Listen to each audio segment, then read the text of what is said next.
Hello, friends and family, and welcome back to our channel. Today, we're going to continue in our series called Mental Health Is, and we're going to be talking about economic determinants or threats to mental health. If you're interested in the content, stay tuned. And if you're ready, my brothers and sisters, let's get into it.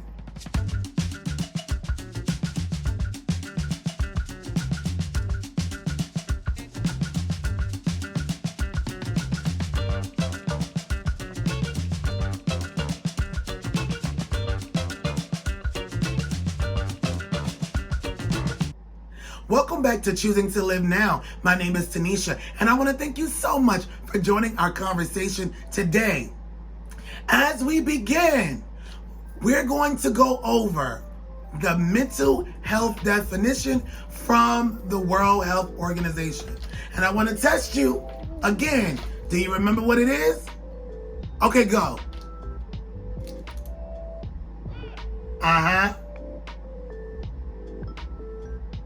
Good job. Okay, let's say it again for our family members who do not remember it. Okay, according to the World Health Organization, 2018, mental health is the ability to think. Yeah. Mental health is the ability to be aware of what we're thinking about. Yeah. Number 3, mental health is the ability to control our own behaviors. And number 4, mental health is the ability to manage normal life stressors in a healthy way. That is what mental health is, my brothers and my sisters. So today, as we're exploring the 4th and final area or determinant or threat to mental health called economic determinants, let's review the other 3. What are they? We have individual determinants of mental health. We have social determinants of mental health, and we have environmental determinants of mental health. Yes, good job, my brothers and sisters. You have stuck with the conversation. But here's the kicker, right? So you probably are wondering, you might be saying, Tanesha girl, why in the world did you wait to do economic determinants of mental health at the very end of the discussion about these determinants of threats? Shouldn't we be talking about economics first? How are we gonna live if we don't have economics? And I get it, my brothers and sisters. There's a reason for that. And here's why. Did you know that all of the 4 determinants or threats of mental health are often hinged on economics? Yeah, I know. So yes, they all are interconnected, but social economics, or economics in particular, is a different sort of a thing because it encompasses everything that an individual is able to do in their environment and within society. Yes, it sets the stage of who they can be and what barriers or advantages they have to get to where they want to be, my brothers and my sisters. So I left it last because it's a powerhouse, at least from my perspective, right? So I know, you're probably, when you think about mental health, and when most people think about mental health and economics, we're often thinking about the idea of being able to have a job and being able to take care of ourselves and our family and all of those things related to earning and maintaining money. And if that has been your thought when you're thinking about this topic, you are absolutely right. Economics do focus on our ability to have resources and access to those resources through the jobs that we work or through, our family's resources or inheritances. But my brothers and sisters, if you know me by now, there's more. Right. So beyond our ability to make money and have money, there is a little bit of a secret I need to tell you. Yeah. You ready? Okay. When we think about economics in general, economics is a construct of power. Yeah. You heard me correctly. Economics is a construct of power. And what I mean by that is, in order for you to live and have a successful existence, you have to have access to economics. But the only way to have access to economics is through power. Yep. So then in our environment, we're back to environment, and in our social groups that we are a part of, the power for which we have is based on many different facets, depending on where we live in the world. You heard me talk about this in our last discussion. There are some countries in the world that have caste systems where you are born into the class for which your family will live and thrive in. And you have no ability to interact in these other classes in an equitable way or a way of equality, because the system of that environment, the rules of that environment suggest that this is just the way things are. Now listen, my brothers and sisters, if you're from a Western context, you might feel like, oh, that is so horrible. But actually, that is not the case. People who are in caste systems are often some of the most mentally stable individuals you will find. And the reason why that is because they know their levels in life. They have accepted them and learned how to live within their social norm and environmental norm and thrive within their group. Yeah. So even though their context may be different from yours in the West, it does not mean that they are less than you or doing something that is archaic or antiquated or inappropriate. It works for who it works for.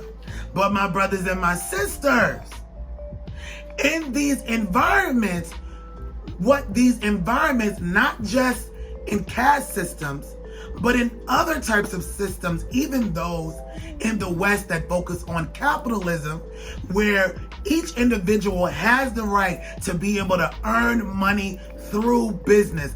Money is king. Your business is king. Even in those environments, everyone in those environments do not have access to the same resources. So just like in the caste system, people are at whatever level they are on, and they accept what level they are on. They have the resources associated with those levels. Same thing in capitalist societies. What you saying, Taneshia? What I'm saying is, if you look at the leaders economically around the world, especially in these individualistic societies like in the West, you will notice that there are certain characteristics to individuals who have control of the most economics. And therefore, because they have control over the most economics, they also have say in how those economics are dispersed out to the larger people. Even in environments and communities where voting and having democracy exists, there are still rules in that system that tell us who has more power and who does not. Yeah. So therefore, in those environments, in all of these environments, my brothers and sisters, they dictate how much access we have to food, how much access we have to specific types of quality housing. In these environments, we have, they dictate how much access we have to technology, such as running water and sewer. Are you hearing me? And also electricity and internet that are vital for our success in the 21st century. What you saying, Taneshia? That regardless, this is what I'm saying, regardless of the system you are a part of, economics deals with power. And my brothers and sisters, if you're in a system that does not provide power for the type of individual that you are, you do not have as much authority and power.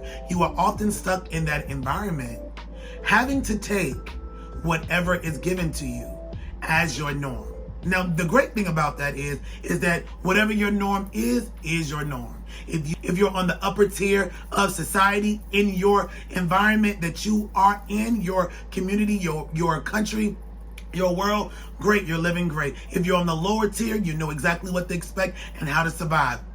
If you're in the middle, you know what to expect. It is what it is. Your norm is your norm. Your norm does not necessarily put you in negative mental health. However, what could make your mental health bad in an economic environment where you might be found with less power than someone else is the idea that when a traumatic event occurs, it's going to hit the people in the middle and at the bottom very differently than those individuals at the top. Yeah. Yep.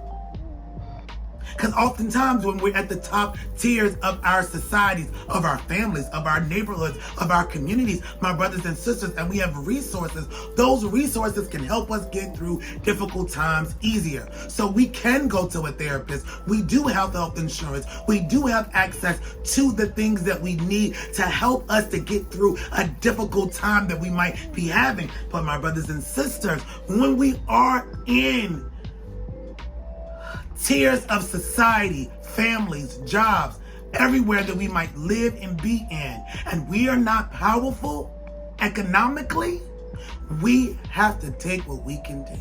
And when a trauma comes to those people who are not at a privileged state in their environment, they have more difficulty. Yeah. For example, some of the research work that I've done a lot of over the last 5 to 7 years has been focused on looking at children who live in impoverished families. These are typically pretty healthy children. There's nothing going on with them other than the fact that their families do not have access to a lot of funds, but many of their families own homes, have their own cars, they work jobs, or they own their own businesses.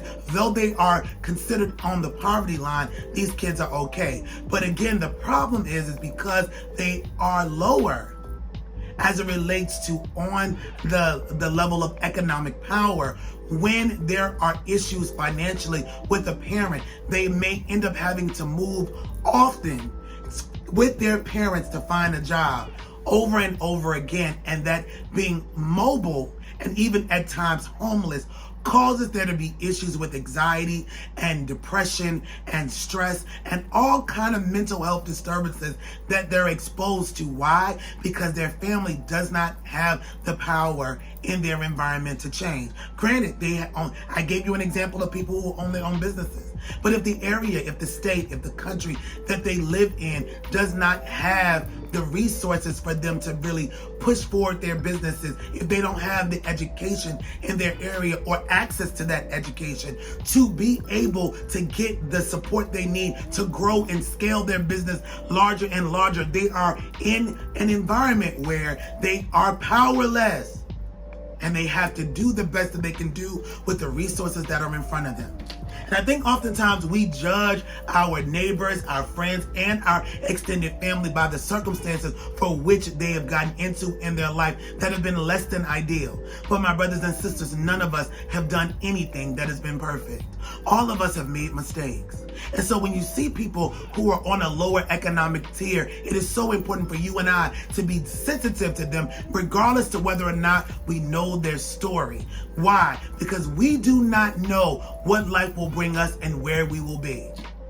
But we bring up economic disturbances or determinants rather of mental health because an economic downfall for people that are lower could be more of a disturbance than someone that's at the top. But it also, on the opposite end, could be the very same case. If you come from an upper tier in society where your family, where the people around you have a lot of economic power, and there is a shift in that power because of stocks falling, your business is failing from the very top tier, and you're used to always having everything you need, and you lose everything. And you do not have the basic skills that are needed to get yourself back up or to live in the world that you never got a chance to know because you were so far up in another place. It could be damaging to your mental health. First thing that comes over you is shame. The next thing that will come over you who have more is guilt. Yeah. And then depression sets in heavily. To the point where people even sometimes commit suicide because of the pressure of how they think that they'll be perceived because they lost it all. And my brothers and sisters, the reality is, in this ever-changing environment where we have digital currency and everything is shifting and changing and jobs are going from being in person to being home, and then companies are consolidating or they're merging together. There is so much uncertainty that regardless to where you find yourself within the economic realm of power, you could be today at the very epoch of your life and tomorrow be in the gutter. And so it's important for us to understand what we're looking at. We often say things like, wow, I'm really fortunate or I'm privileged to be able to do da-da-da-da-da. Understand that privilege is often temporary. What you mean, Taneshia? That privilege is temporary because privilege is based on a contingency. Woo! My brothers and my sisters. Privilege is based on a contingency. And if that contingency is removed, you may lose your privilege. So it's important for you and I to remember to change our minds. Because if we can change our minds, we can change our life. In that, we need to figure out ways to look at our lives and live in the reality of where they are. Learning how to enjoy every moment that we have. Yeah. You didn't see me going in that direction, did you? I know. But it's what's real. Even if you're at the lower tier, what things can you be grateful for? Be thankful for. Yeah. If you're at the top, what ways can you give to people who are lower? How can you be in an environment where you can help them? How can you leverage your power? And you're not, which really honestly is not just resources like we would think, but knowledge is power. Knowledge is what builds economies. Yeah. How can you leverage your power and share it with those who don't know as much as you to help them to find ways to get out of where they are? Because when I say give, the first thing people think about, she want me to give some resources. I always give my money to this organization and that. No. And while we thank you for doing it, and I'm sure the people who receive what you give love it, what they need most is to learn how to fish. Because if you can teach a man to fish, he will never, ever, ever need you to feed him again. He'll feed himself. Yeah. I don't know who made that quote up, but I'm here for it. And I'm not being sexist. The quote said man, could be woman, could be they, she, whatever your acronyms, pronouns are. If you teach an individual, let me say it better, to fish, once they learn that skill, they will never be hungry again. Yeah. How can you leverage your power to be able to help that another individual have their own? That is what you should think about when you're at the top. And also understand that when things shift in your life, if you're in the middle, because we didn't talk about you, right? If you are in the middle, you are always in between being having great moments of highs, and you're also experiencing lows. And the people on both tiers of your experience have no idea. And you know how I know? Because my brothers and sisters, I've lived in the middle for years. And sometimes people look at you when you have a ton of education and you might own property and you look like you're living great. They have no idea of the turmoil that you might be experiencing, trying to hold it together and maintain what you have. I speak to you, my people in the middle, and I say I'm with you. I actually am with you. And we're going to get through this if we do not give up as well. To my people on all tiers, understand that wherever you are is a product of not just how much money you have, but how much power you have in knowledge to be able to get you, to be able to help you to maintain where you are, and or to change or to enhance or to make your life better. Power is something. Some of it is inherited. When people actually have more goods, they have more access to information. So my strategy for you all today is to get more power and leverage that power with where you are. If you are in the lowest of the low, go to the library and learn about how you can change your life. Starting with changing your mind. Learn how to leverage money. Learn ways that you could create businesses. Go on YouTube while you're in the library, even if you got to go and come back because they give you 15-minute intervals on the internet. Check out books about investing. Check out books about how you can start a small business, even if you have nowhere to even start the business at. Tons of people do things in poorer or less, I don't even like the word poor. Tons of people use what they have to make it happen.